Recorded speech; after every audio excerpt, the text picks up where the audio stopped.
বীরভূম জেলার বনভিলা bus stoppage থেকে কম বেশি 1.5 কিলোমিটার দূরত্বেই এই জমিটি। 16 ফুট পিচ রোডের পাশেই এই জমিটি। সম্পূর্ণ চাষ জমি এটি।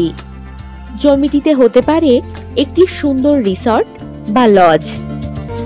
এখানে রয়েছে ইলেকট্রিকের সুব্যবস্থা। এই জমির পরিমাণ কম বেশি 3 বিঘা। জমিটি দারুণ লোকেশনে। এই জমি থেকে বোলপুর রেলওয়ে স্টেশন পেয়ে যাচ্ছেন কম বেশি 12 কিলোমিটার দূরত্বে।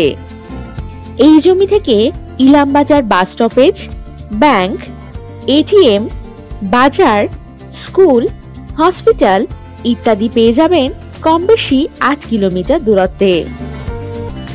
জমিতে যাতায়াতের জন্য পেয়ে যাবেন বাস ও টোটোর সুব্যবস্থা। আর যে কোনো প্রয়োজনে চটপট হোয়াটসঅ্যাপ করে দিন 9073145145 নম্বরে।